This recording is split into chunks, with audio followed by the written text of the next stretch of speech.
My name is Alfredo Rodriguez. I am a native here of San Antonio. I'm a retired firefighter and I've been a woodcarver for maybe about 35 plus years. And esta es una plática.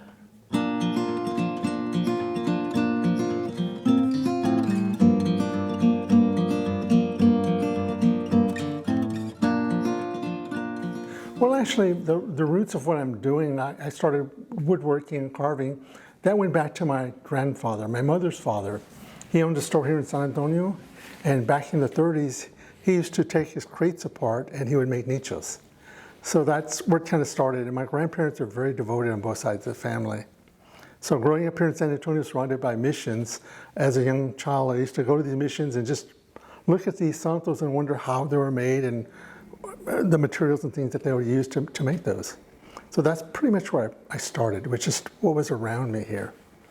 And it took years later to realize that there were people outside here who had similar interests. When I would go to New Mexico, I found friends up there that were also interested. And then back in the 90s, I met a fellow here at the museum. His name is Pedro Pablo Rinalde, and he was from Ponce, and he was a wood carver.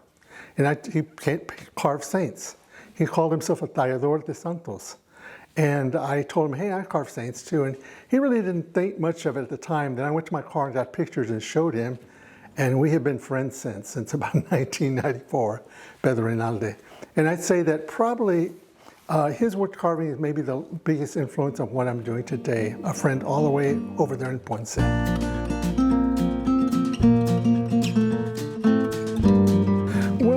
These days, my art is kind of morphed into making more statements than actual carving of saints.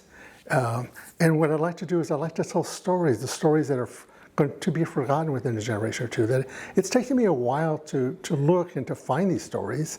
And I think it's important that they be carried on. So that's pretty much where I'm at.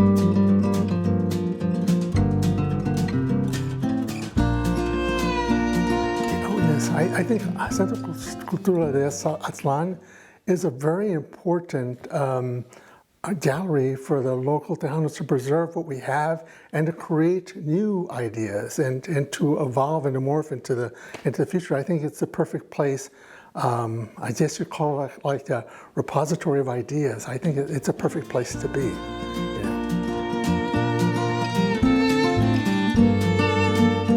Well, I tell you what, the two programs I enjoy the Dia de los Muertos, and I also enjoy the Guadalupe show that's held every year. I think those are really important. And then you're also doing a show that would coincide with the, the Treaty of Guadalupe.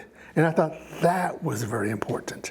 When I saw that show, I remember years ago, there was an artist, Ramon Vasquez, the late Ramon Vasquez, who passed away last year. But Ramon was one of the first people who that put the idea out there about the Alamo as a different perspective that is not very popular. And his perspective was that the men who came here at that time were pretty much not legal immigrants to Texas. And he's the first person that actually mentioned that. And I thought that was pretty insightful, you know, and I really enjoyed that particular show. It was a Treaty of Guadalupe show.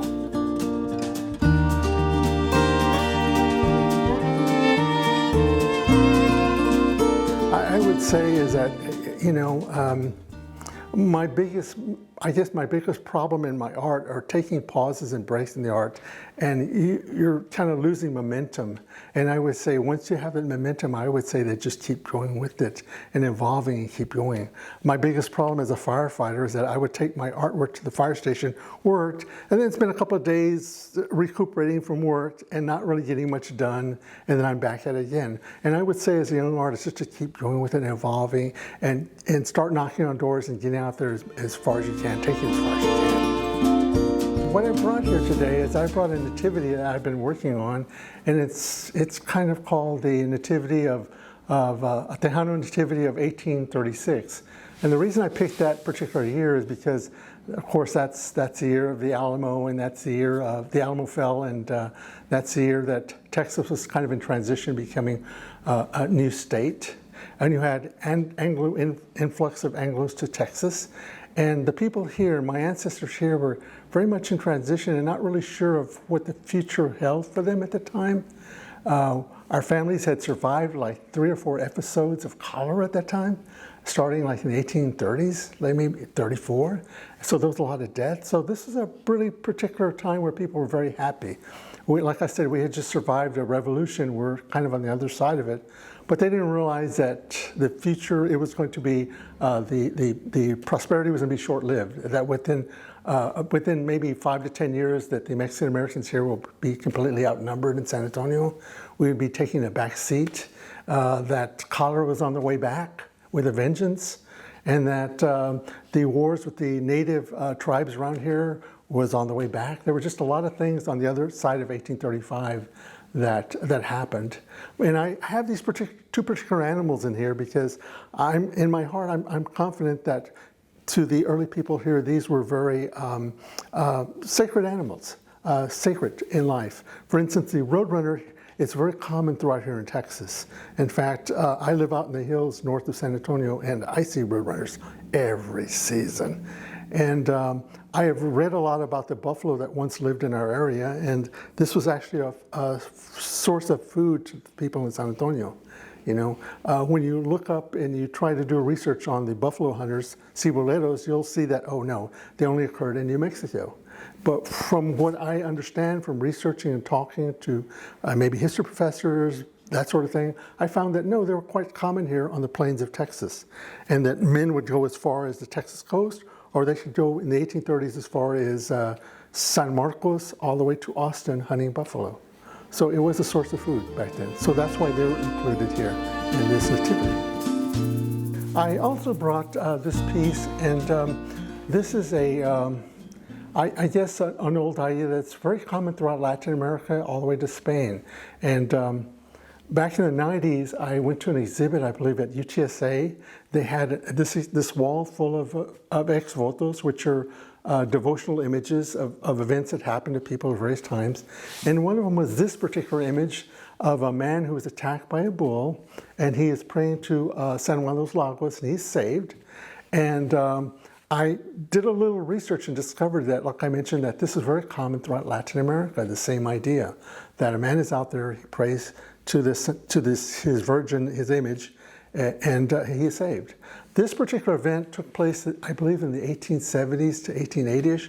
I really wish I could go back in time and find that ex-voto.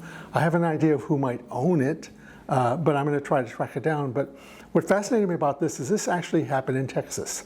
This didn't happen in Mexico or other parts of Latin America. It happened in the Rio Grande Valley.